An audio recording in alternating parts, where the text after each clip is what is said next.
jujur saya nggak pernah kepikiran untuk menjadi seorang pemimpin umum LPMSS karena apakah saya bisa? Oh, dia terkenal gitu. Jadi kita pilih dia aja gitu. 3, 2, 1, mulai. Halo semuanya, selamat datang kembali di PPKM, Podcast Pemirah Kampus Magenta. Pada episode 8 kali ini adalah episode yang sangat spesial dan juga istimewa yang dibawakan oleh saya sendiri, Andika. Nah, kira-kira kalian tahu gak sih kenapa episode ini istimewa? Karena kita akan kedatangan kandidat dari LPM Suara Satwa, yaitu kandidat nomor 1 atas nama Kak Maratul. Mari sama-sama kita panggil kakaknya untuk bergabung bersama kita.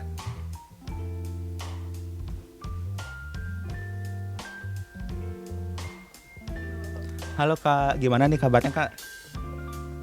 Baru duduk bentar ya. Oke. Halo. Gimana nih kabarnya Kak? Baik. Senang banget nih ya kita bisa ketemu lagi setelah kemarin di debat kandidat ya Kak ya. Iya, senang bertemu dengan Andika lagi. Iya, senang juga kangen sama kakak nih. Aduh.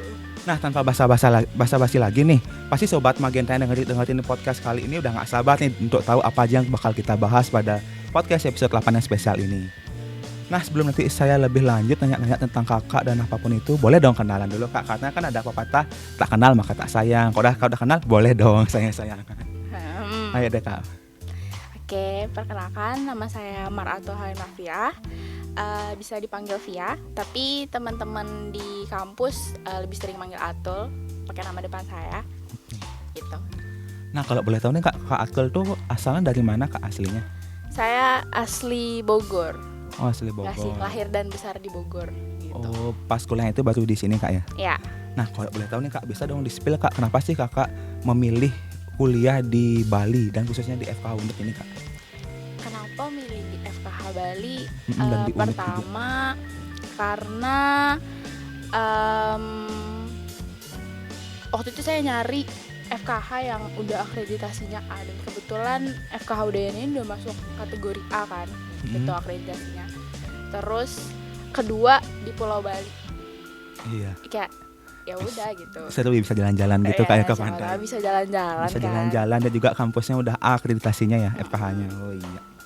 Nah, seperti yang udah kita tahu nih Kak, di FKH Unut kan ada 3 senat, ada BEM, DPM dan juga LPM. Nah, kira-kira boleh tahu nggak sih Kak, kenapa Kakak lebih milih LPM dibandingkan 2 senat lain yang ada Kak? Kenapa lebih milih LPM? Karena waktu pas awal itu kita ada perkenalan senat di SDF kalau nggak salah. Iya benar. Itu lebih tertarik ke lembaga pers mahasiswa karena saya ngerasa di sini saya bisa mengembangkan minat dan bakat saya di bidang menulis, di bidang jurnalistik, di bidang multimedia dan sebagainya. Berarti Kakak orang yang suka nulis sama tertarik sama jurnal-jurnal gitu Kak ya? Kurang lebih ya. Kurang lebih seperti itu. Nah, seperti yang orang tahu nih Kak, kan LPMSS itu lebih terkait tentang hal tulis menulis, buat majalah dan juga menyangkut pers dan jurnalistik itu. Menurut Kakak sendiri kira-kira seberapa penting sih menulis itu Kak? Menulis itu menurut aku penting sih. Karena kita dari kecil diajarinnya apa? Nulis dan Iya benar kan, banget. gitu. Dari kecil ada langsung nulis. Benar. Terus habis itu kita kuliah juga nggak lepas dari dunia tulis menulis gitu, dari nulis laporan, tugas-tugas, iya, laporan praktikum gitu ya, nulis-nulis juga semuanya. Paper segala macam kan itu butuh keterampilan menulis gitu. Kalau menurut Kakak banyak nggak sih manfaat yang kita dapat dari hal menulis gitu Kak?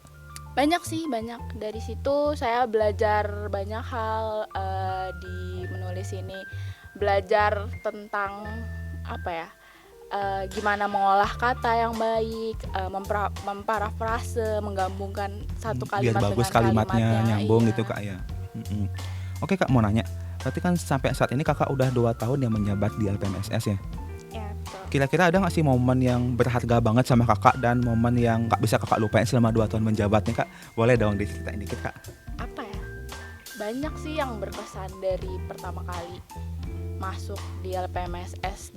Mungkin dari yang paling berkesan itu pertama di tukar pena itu dilantiknya kita. Itu waktu awal-awal itu masih semangatnya gitu kan. Di awal-awal gitu Kak ya. ya. Masih maba. Terus jadi anggota baru, anggota muda LPM Suara Satwa gitu kan. Itu masih semangat banget. Terus pelantikan itu juga kita kenal teman-teman baru di LPM Suara Satwa. Terus sampai akhirnya masuk di LPM Suara Satwa, mulai bikin artikel, dikasih tanggung jawab artikel. Terus sampai akhirnya sekarang masuk di divisi redaktur pelaksana. Banyak sih yang berkesan, kayak nyunting artikel itu harus berkali-kali kan ya. Ada nggak sih yang bisa bikin kakak nggak lupain banget, kayak itu emang yang bagus banget selama 2 tahun ini, nggak bisa lupain gitu, ada nggak sih kira-kira?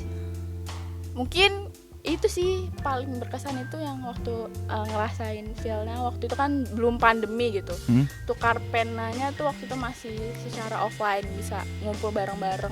Di situ kerasa banget sih kekeluargaannya, apalagi ketemu teman-teman baru, kakak-kakak baru, belajar banyak hal baru gitu ya.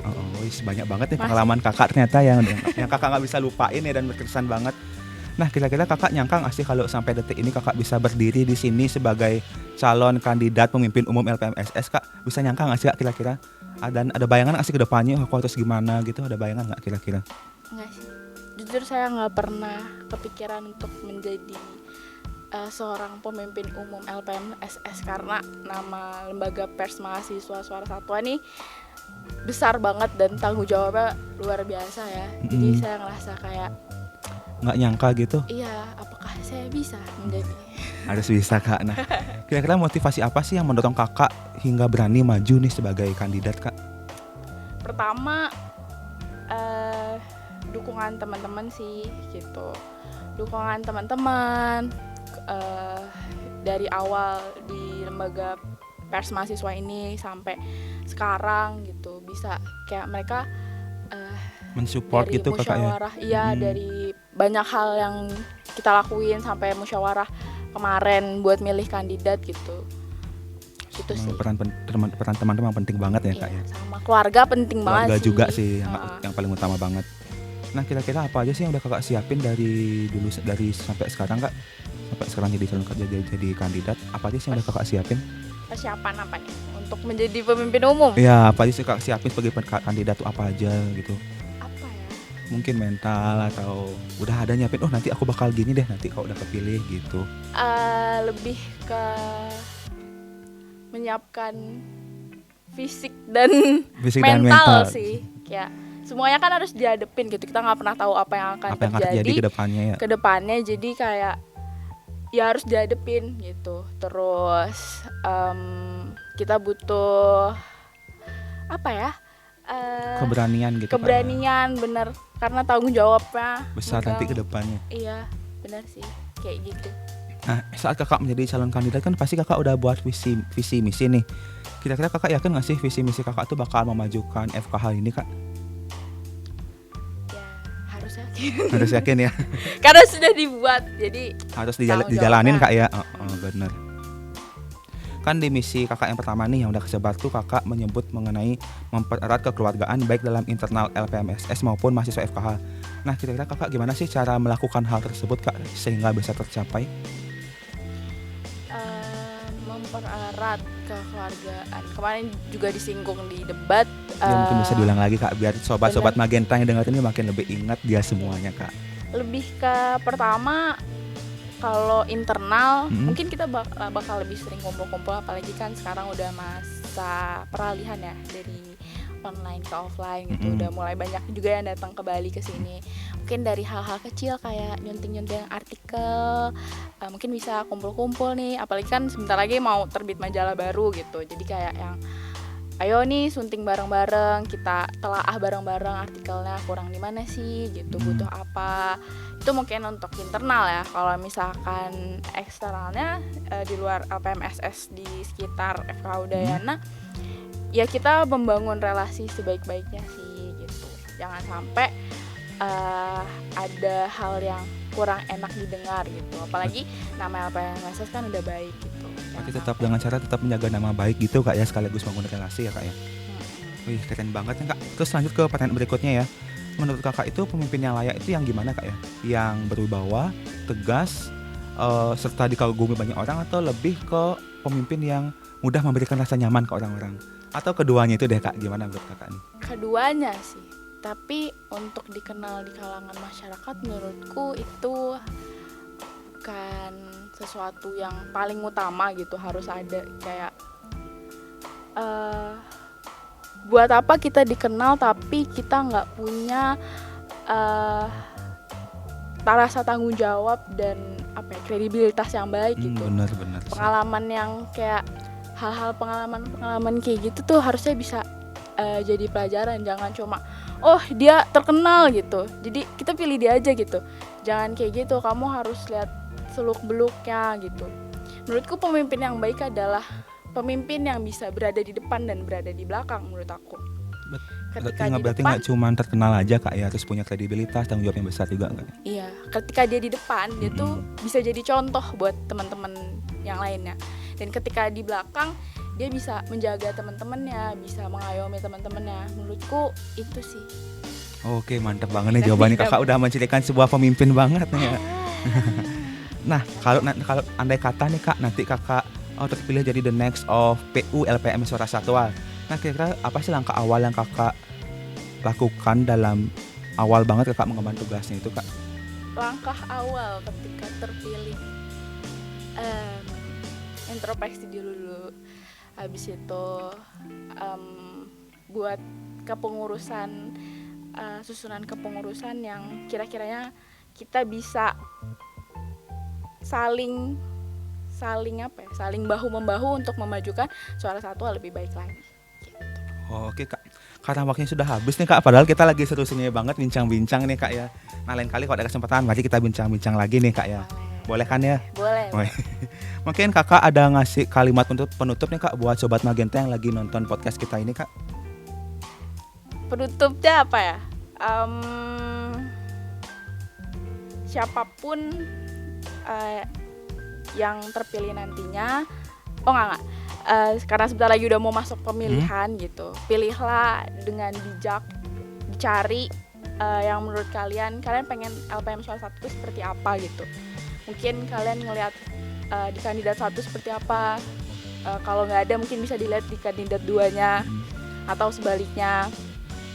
Dan siapapun yang terpilih nantinya, kandidat 1 dan kandidat 2 tuh sama-sama ingin memajukan LPM Suara Satwa lebih baik lagi gitu. Jadi siapapun yang terpilih nantinya tetap harus didukung dengan sepenuh hati. Oke, makasih banyak banget nih kak untuk pakai kalimat penutupnya. Dan untuk menutup podcast episode 8 istimewa ini, mungkin kakak ada pantun nih kak buat teman-teman di sana? Saya kalau pantun disuruh itu nggak bisa. Harus. Oke deh, nggak apa-apa.